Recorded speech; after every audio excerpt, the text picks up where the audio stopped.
ettutumu lyo ne lyatiikirira mu mawanga olw'obulungi bwo, kubanga bwali butuukiridde olw'obukulu bwange bwe nnali nkutaddeko, bw'ayogera Mukama Katonda.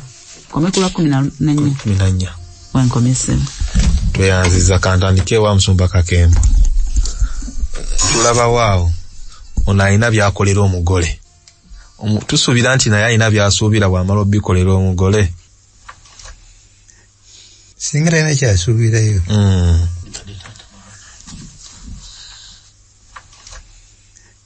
Katugambe Kakembo nze nkasanze ku street kali awo n'otunyera twako n'omusowera kefukidde kubasuubiramu ki okujjako ng'olina amaaso ng'aga Yesu, alina amaaso agalengera ekitaliiwo ng'ekiriwo, baatunula alaba beauty gy'ayinza okukateekako. Number 2 ne resources azirina z'ayinza okukayiwako, kabeera beautiful.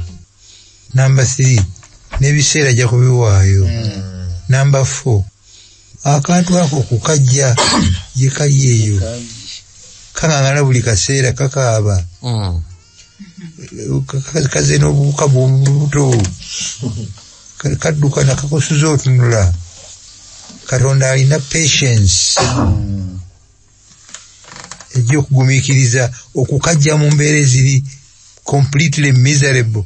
Simanyi na linnya lituiza kawawe yakasangira mulekwa lwekya mulekwa kimalayo ebizibu ebyo byonna kubanga nakalire tebaakasala kali septic. Ate okuba n'obugumiikiriza ekisembayo ate okuba n'okwagala kubanga akantu ak'engeri eyo okukajjamu ekintu ekyegombebwa kyetaaga mukwano kituufu nabugumiikiriza. N'olwekyo alina kyalengera era nga bwaweebwa omukisa asobola okikatuusaako era yakikoze ku kanisa ye bwakola ku Isirayiri bwe yakola. Tweyanziza nnyo Musumba. Tulabyewo paati 2 nti akasanze tekalina kye kali. Paati eddako n'akayira omukwano ne kavaamu omuntu. Tulaba nti Ezekiel ono yali ategeeza Isirayiri ebiseera ebyo nti nga bwe tuzze tuyiga Katonda yagamba abaana ba Isirayiri ekyamateeka olwokubiri essula 7:7 nti mu mawanga gonna agaali omwe mwali musinga okubeera abatono, mu bufunze mwali temulina kye muli. Ye mugole ono n'amuteekako omukwano n'amwagala n'amugya Misiri, byonna n'akola ki? N'abimukolera nga bwe tugambye nti naye ng'asuubira byakoze alina kyasuubira, si bwe twagambye. Naye nga bwe tugambye nti omukwano guno yaguyiira omuwala ono omugole ono Isirayiri, era baatulaze nti Isirayiri yafuna ettutumu ng'omugole ono bwe yafuna ettutumu. Isirayiri yafuna ettutumu mu biseera bya Dawudi ne mu biseera bya Sulemaani, ng'abantu bajja ne bakyala balabe ku bulungi buno.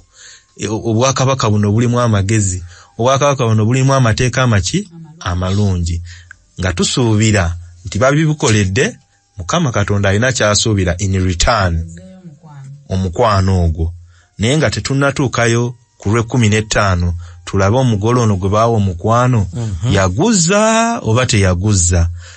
Musumba akireese bulungi nti naffe leero ekkanisa ffe bagole bano abali beautiful Mukama baayagala baakoledde ebyo byonna. Naye mujjukire nga bwe tugamba nti ffe ng'ekkanisa twazaalibwa mu kibi, si bwe kiri Musumba? Ekibuuzo kye ne twebuuza nti kati olwo ffe Kristo atulaba atya ng'abagole abalungi? Ekkanisa ye eri beautiful naye ng'ate mu kibi mwe twazaalibwa, tusiiba tugwa, leero n'ogwa n'enkya n'ogwa, asigala atya ng'atulaba nti tuli beautiful ng'omugole ono Mukyala Kabiito ne Mwami Ssewankampo? Nti lwaki asigala tulaba tuli beautiful? Kubanga ye amanyi kyayinza okukola, ng'okufaananako omugole oli bwakaali kasuuliddwawo kasasiro n'abayitawo bayinza kusaasira busaasizi, naye ono amanyi kyayinza okukajjamu ye ng'alaba beauty, alaba splendor because he has the tools. Mu bufunze kyatulabamu Musumba Kakembo. Waliwo n'ekimu ku ebyo yakateekako luulu empeta z'omunyindo yali kituyambira ebyo bibuuzo singa badde ebibuuzo ku rediyo yabadde bajja okutubuuza nti empeta zino dalizawo mu matu ng'ate Katonda yennyini yabiteekako ya bbeeyi buli naye tasobola kubyetuusaako y'ensonga lwaki kyali kimwetaagisa okwesalirawo ku lulwe ajje anunule embeera eno bwe bituuka ku ffe twazaalibwa mu kibi teriyo n'omu ku ffe atuukiridde asobola okwetuusa mu bulamu butaggwaawo oba asobola okwetukuza teri n'ogu ne Katonda akimanyi ne bwatuwa emyaka egiwerako tetuyinza kukikolera ntukituukako kyeyava asindika omwana we Yesu Kristo najja ku nsi n'atukolera ebintu ebi bibiri 1 n'atugulira ekyambalo eky'obutuukirivu bwe yakwata amateeka gonna n'agamalako n'akola obutuukirivu obuyinza okubikka ku buvundu buno nziina ezikongedde Katonda bw'atunula n'alaba obutuukirivu n'atulabira mu butuukirivu bwa Kristo tubeera beautiful bw'amala n'asasula ebbanja ery'okufa ne tukkirizibwa mu maaso ga Mukama. Amen. Bigale ebibiri bino bitukolera obukolerwa ng'akaana kali bwe bakakolera byonna leka esobola tweyanziza nnyo nolwekyo bwakulaba takulaba directly nga bwala bakuteesa bwakuteesa bwe obutuukirivu bwe tebumukkiriza naye bwakulaba akulaba oyambadde ekyambalo kiri ky'obutuukirivu goli beautiful tweyanziza atulabira mu butuukirivu Yesu Kristo bwe yakola n'abutukwasa gwe kasita obukkiriza obeera beautiful naye nga bwe tugambye nti byonna Mukama Katonda abikola ng'alina kyasuubira katuddeyo mu Ezeekyeri gye twatandikidde essula 16 onyolwe 15 tulabe omugole ono omulungi bwe bamala obimukolera tebamujjukiza nti jjukira gye nakujja biki bya akola ki after kyekiddako 16:15 naye gwe ne weesiga obulungi bwo ne weefuula omwenzi olw'ettutumu lyo n'ofuka obukaba bwo ku buli muntu eyayitangawo bw'abanga bubwe. Tusooke tutandikira awo yeesiga ettutumu lye erimuweereddwa yeesiga obulungi bwe. Tusookere ku Isirayiri yennyini. Isirayiri ono yeesiga atya obulungi bwe n'ettutumu lye? Biki bye yakola ne biva ku nteekateeka Katonda gy'ali amukoledde? Musumba Kakembo bwe yatuukako waatuuse buli amuyitako amugamba you are beautiful, you are something. Kabaka we Shiba najja wa Sulemaani namugamba nti byempulidde babadde batunyumiza binyumize nerabiddeko n'agange you are beautiful bisikira wangu obuzaale bw'ekibi buno bufeetera obuzibu kizibu tusitande amalala nga gajja okwenyumiriza nga kujja Sulemaani agenda okumaliriza nga agudde ekigumu olw'obulungi buli bwennyini Katonda bwe yamuwa. Isirayiri bwe yabeeranga obubi ng'akaabira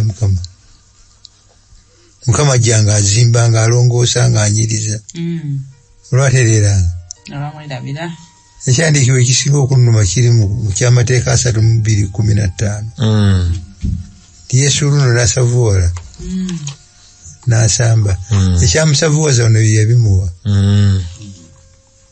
n'alya n'anyirira bw'amala nga addira ono amuleese amutuusizza n'asamba. Ne Lusifa yennyini amayinja ag'omuwendo gaali g'omuliro obulungi obutagambika Bine bamutuusa n'asabuula n'asamba. Isirayiri bw'atyo bwe yakola. Kibuuzo nti oba n'ekkanisa bw'ekola. Yesiga Beauty. Ekkanisa yali eyiganyizibwanga eri bulungi. Constantine bw'agijjako okuyiganyizibwa n'efuna emirembe. Neddira kino Mukama kyabawadde ekyomukulembeze abawadde akalembereza. Ate yaddayo okubeera ekkanisa entereevu. Kakumateeka ng'ekyusa.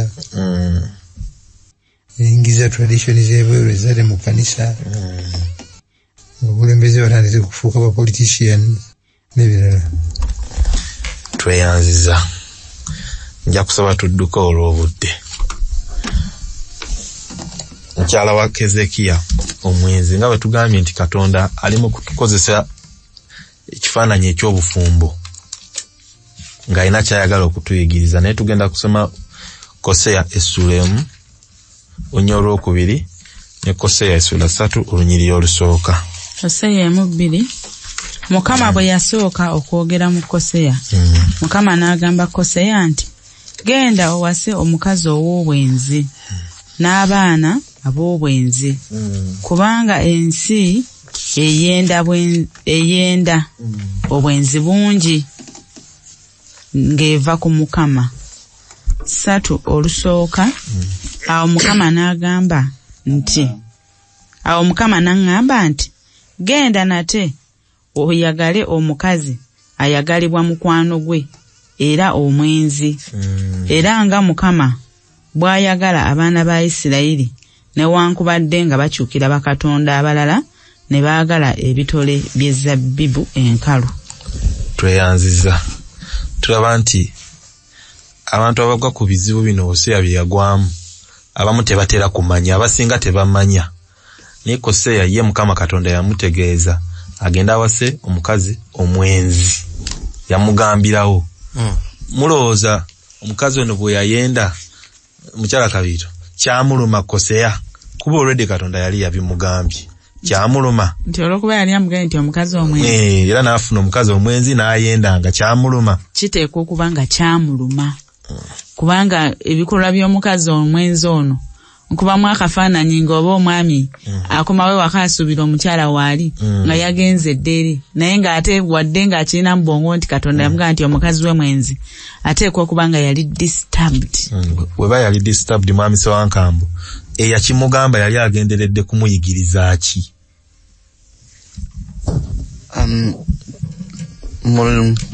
Mukyandikibwe kya Koseya 3 akyogeddeko n'agamba nti abaana ba Isirayiri baali bakyukira bakatonda abalala.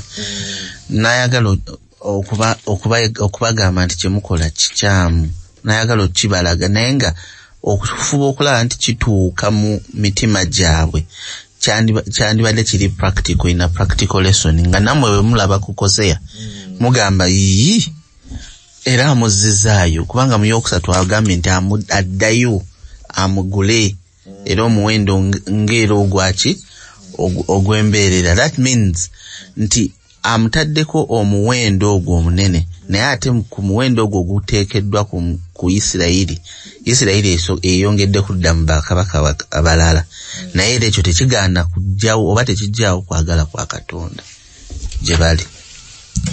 Musumba Kakemba ndi Katonda ono alumwa ng'abantu bamuleseewo mpadde manyi ensi n'okujjula kwayo bibye from everlasting to everlasting waali alumwa nga Isirayiri obuyisirayiri emuvuddeko obufumbo kifaananyi ky'ebituuka ku Katonda nebituuka ku bufumbo bibikula ebituuka ku Katonda. Tusomeko mu lesoni tulabe ku Tuesday.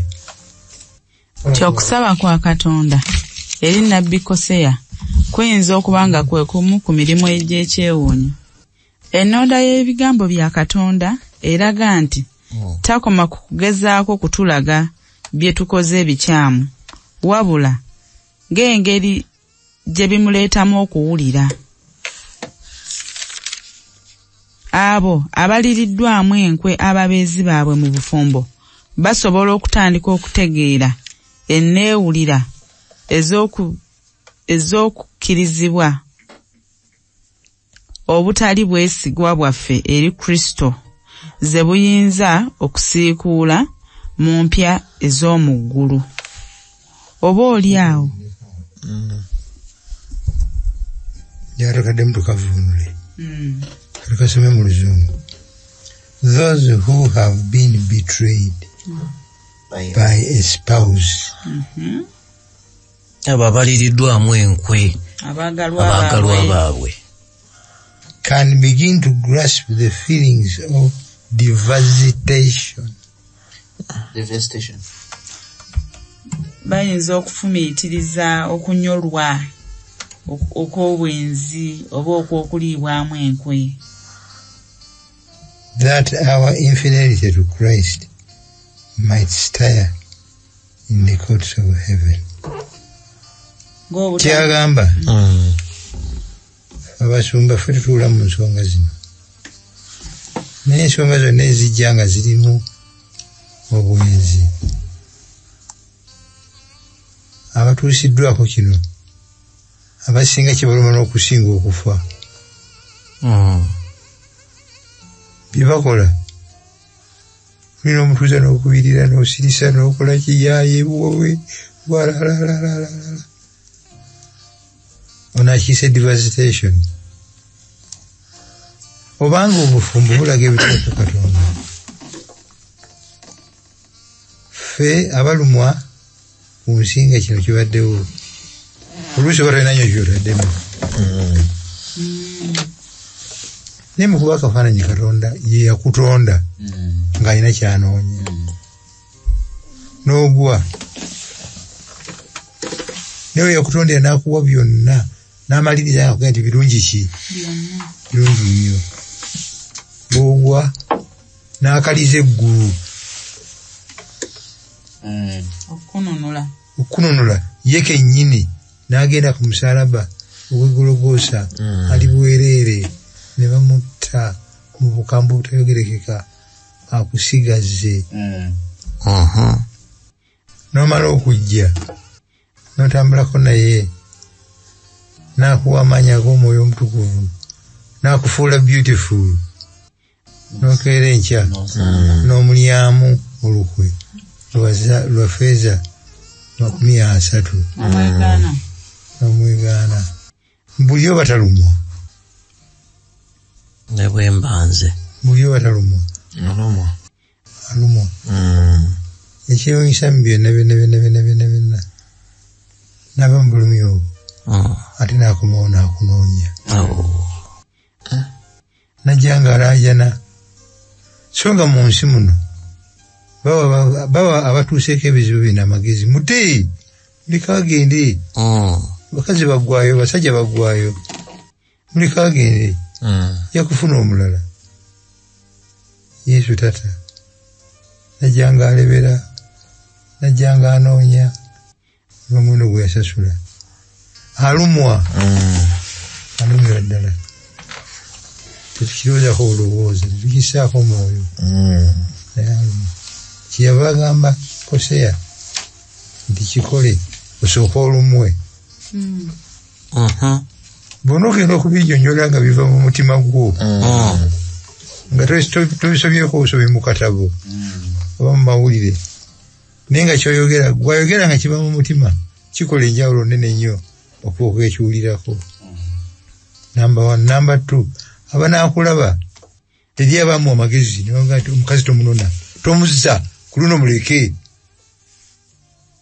Koseya ng'agenda ng'asasula omuwendo yasasula gwa muwala embeerera, gwasasula omuwala embeerera tafumbirwangako musiru.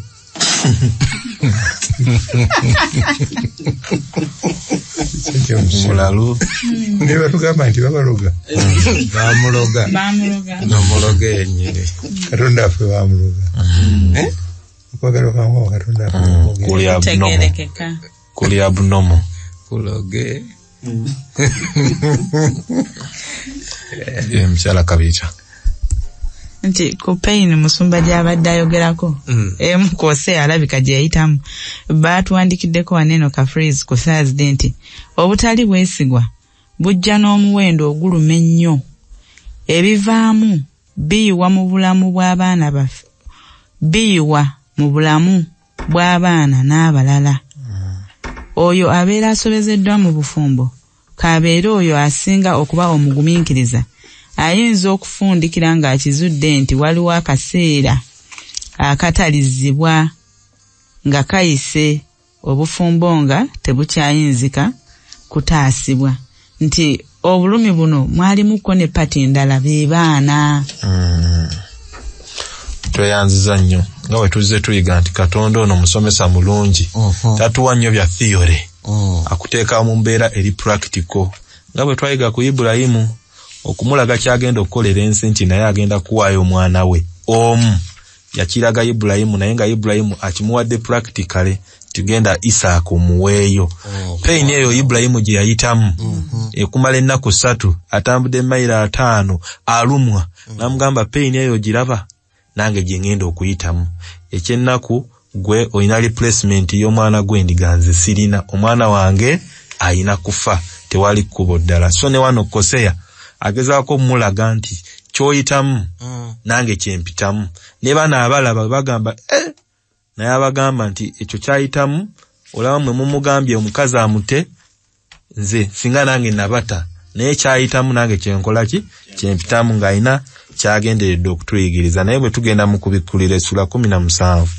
onnyo olusooka n'olwokubiri ne mwami Ssewankamba abikule kubikulira 18 olusooka n'olwokuna tulaba omukyalo omugulu ono naye omwenzi oba ali unfaithful waliwo bye bamwogerako era 17 olusooka n'olwokubiri ne wajja omu ku bamalayika 7 abalina ebibi 7 n'ayogera nange n'aŋŋamba nti jangu wano nange naakulaga omusango gw'omwenzi omukulu atuula ku mazzi amangi bakabaka b'ensi gwe baayenda naye nabo abaatuula ku nsi ne batamiira omwenge gw'obwenzi bwe.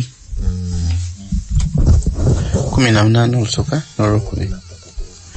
Oluvannyuma lw'ebyo ne ndaba malayika omulala ng'akka okuva mu ggulu ng'alina obuyinza bungi n'ensi n'emulisibwa ekitiibwa kye n'ayogerera waggulu n'eddoboozi ery'amaanyi ng'ayogera nti kigudde Babilooni ekinene ne kifuuka ekisulo ky'abalubaale n'ekkomera erya buli dayimooni n'ekkomera erya buli nnyonyi embi ekyayibwa kubanga olw'omwenge gw'obusungu bw'obwenzi bwe amawanga gonna gagudde ne bakabaka b'ensi ne bayenda naye n'abatunzi b'ensi ne bagaggawala olw'amaanyi g'obukaba bwe ne mpulira eddoboozi eddala eriva mu ggulu nga lyogera nti mukifulumemu abantu bange muleme okussa ekimu n'ebibi bye era muleme okuweebwa ku bibonyoobonyo bye.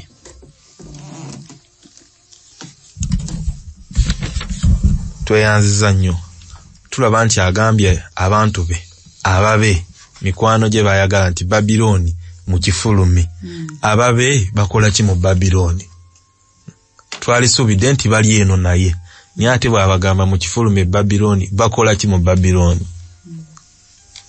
mukyala Kabito ne Musumba Kakemba nti nga tanalabula waliwo okuga nti bamalayika ne bajja nga bagamba nti mukole eki mu kifulumi ekitegeeza okulabula kuno kuliko bekugenderedde okukola ki okulabula nyinza okulowooza nti bamalayika bano yenjiri ezze ng'etulabula kuba ffenna we tuli wano Babulooni wano kutabulwatabulwa ebintu byatabuka nti enjiri obubaka obukwata ku mukama waffe nga buzze gye tuli butulabula kati ffe babe tetuliimu nti twagenderera nti tubeeremu naye twesanga tukola ki mwetuli so atulabula tukifulume.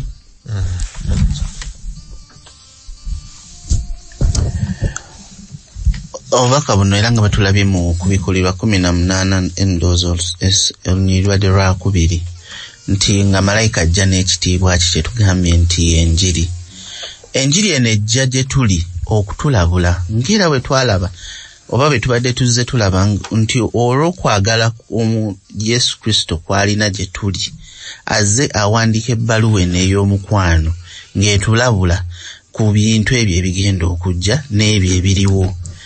Kakati bw'atugamba nti mu kifulume, that is a serious warning ejja gy'oli okukuyamba oba okutaasa okufa emirembe n'emirembe. Teriyo mukwano gufaanana oba gusinga ng'ogwo. Ate nno bw'ayita Babuloni kati yali kanisa ye gye yajjawo embejja gye yatandikawo n'eyenda Yesu n'emugjawo neteekawo batume obulokozi buyita mu nnyina Yesu n'emugjawo nesawo masakalamento Yesu n'emugjawo neteekawo abatukuvu neteekawo Ukarisitiya neteekawo biki ebintu bino nebimuggyako tuneeyigiriza amawanga gonna obwenzi bwayo. Tuwagamba nti mu kifulume kyali kike ne bakimuggyako sitole efaananira n'eri gye tuze tuyita Koseya abaana abaali ababe abaliko bakitaabo abalala okwagala kwa Katonda okutata Esula 18 egamba nti n'akomawo n'ajja Babuloni n'ayingamu ffenna bemulaba wano atujja Babuloni njiri bwejja abakkiriza ne bakkiriza okwagala okukutakowa tweyanziza nga bwe tugambye nti yadde ekibi kyajja naye waliyo amaka agali yaddeko nga ge tugenda okulabako Isaaka ne Rebeka. Twagala tutandikire mu lubereberye Essula 24 onnyo olusooka paka ku Lwokuna tulabe. Ibulayimu yali akaddiye ng'ayitiridde obukadde era Mukama yawanga Ibulayimu omukisa mu bigambo byonna.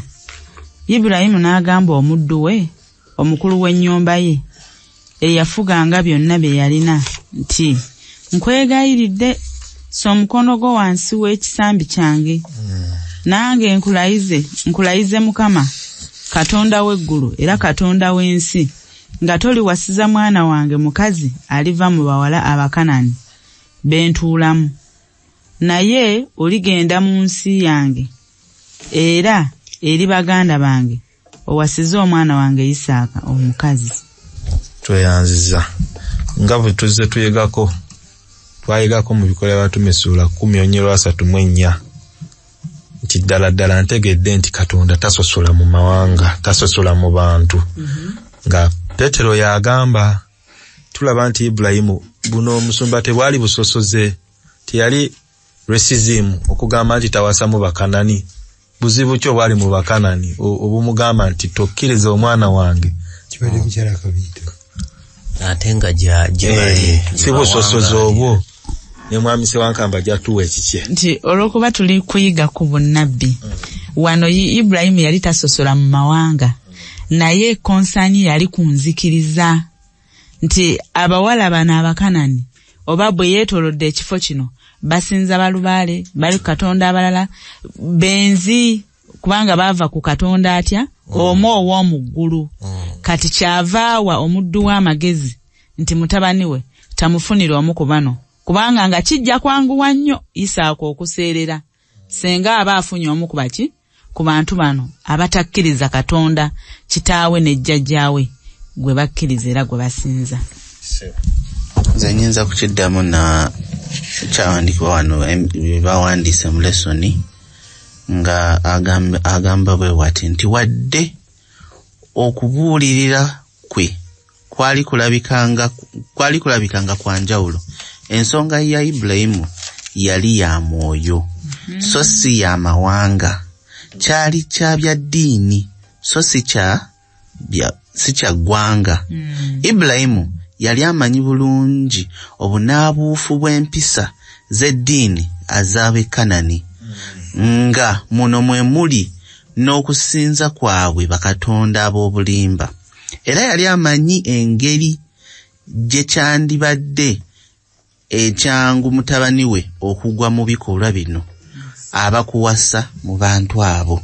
So tebirimu bya busosoze bwa mawanga, wabula ekigendererwa kya Katonda kyali oba oli awo tekyandituukiridde singa Isaaka yagenda n'ab'e Kanani. Mbuze akabuzo. Yesewa. Waliwo Abayisirayiri abataddayo Kanani kuwasa, abawasa manya bataddayo waabwe kuwasa, ne bawasa e Kanani ne bagendera bubi. Ntuweere ekyokulabirako. Yenze mu Isirayiri. Musomba tulabako mu Bayibuli tulaba Esawu yennyini. Esawu mutabani wa Isaaka yennyini. Abamowabu yawasa Abamowabu ne bakijjanya maama we ono yennyini Rebeka. Naye era makumbi kutuusa Sulemaani abakazi abo yawasa ne bamuleetera okuva ku Katonda. Samusoni. So ebyokulabirako biki? Byokulabirako bingi. Ekyewuunyisa Yakobo yeegatta ne nnyina ne bakola ensobi ne balimbalimba ne babako Isaaka omukisa. Esawu yeegatta ne Esawu. Yeegatta ne Yakobo. Yakobo ne kimwaliriza okudduka okugenda okusiba ng'agenze gye bawasa nnyina. Nawase watuufu. Katonda ono oluusi ebikyamu ebiriwo bwebimukwasa nga Yakobo bwebimukwasa semusonyiwa. Yayonja n'ajjamu ekituufu. Emedio wiru. Yakobo olw'okuba nga ye mwana ow'endagaano agenda okuyisibwamu ekyasuubizibwa. Era ogenda okakana nga awasizza butuufu mu bantu abatuufu. Kitegeeza ki ku bukulu bw'obufumbo obutuufu? Kirabika ng'ekintu ekitono. Bajja eri omusumba ne baŋŋamba omusajja mu Advent. Sort of. Oba nja kumukyusa.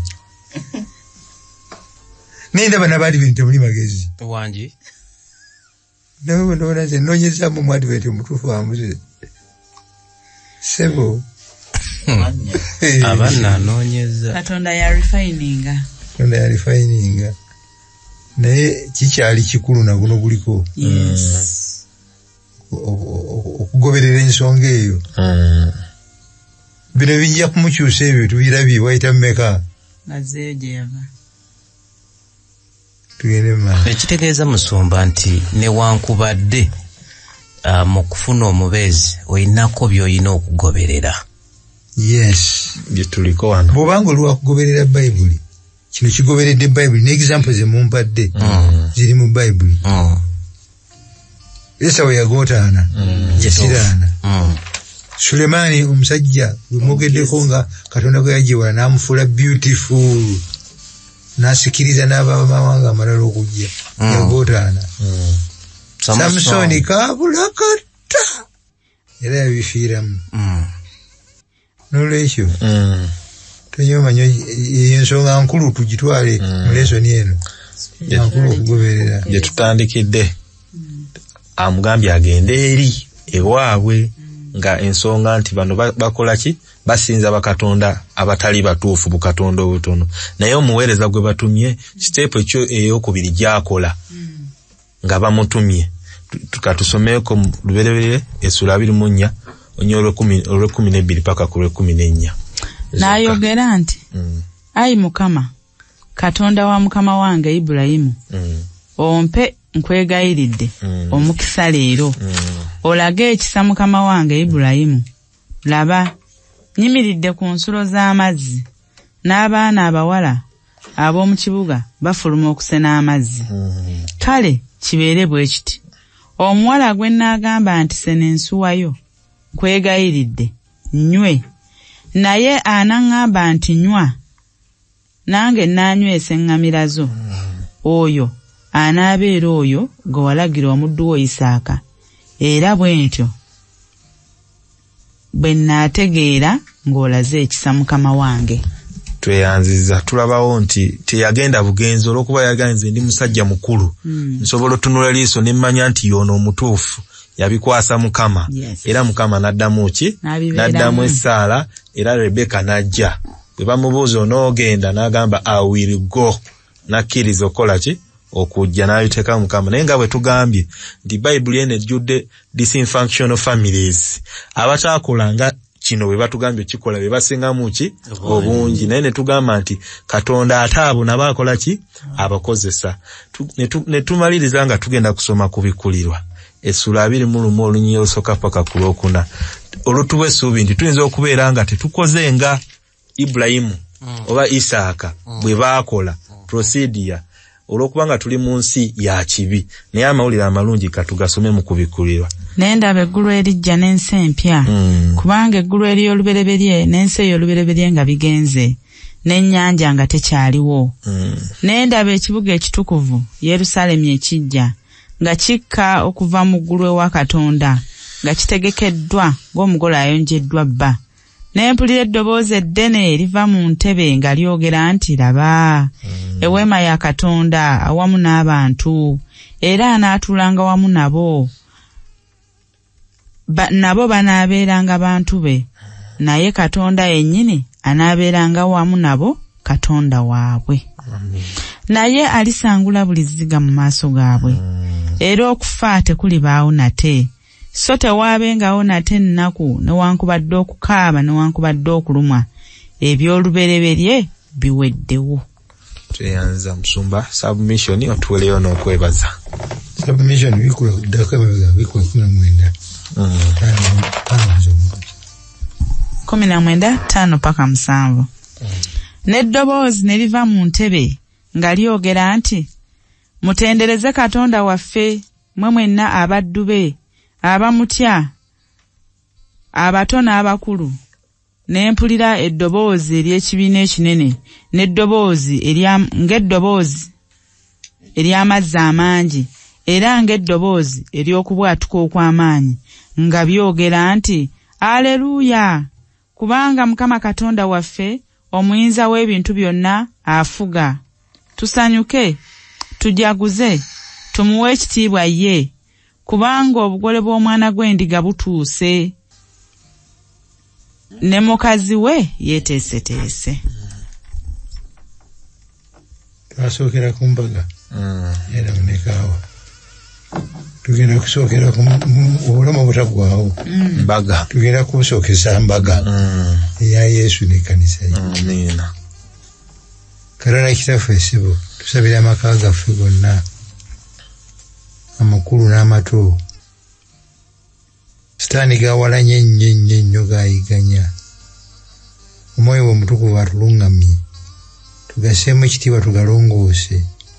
Kubanga galina omulimu munene nnyo mu nsi muno ey'ekibi. Okulaga okwagala kwo n'okulaga okwagala kwa Katonda ne Kitaffe n'Omwana n'Omwoyo Omutukuvu. Mukama Katonda, sonyiwa byonna ebikyamu bye tukoze. Omwoyo Omutukuvu atulungamye okulongoosa n'okugumiikizagana n'okusonyiwagana. Mu nnya ya Kristo Yesu Mukama waffe.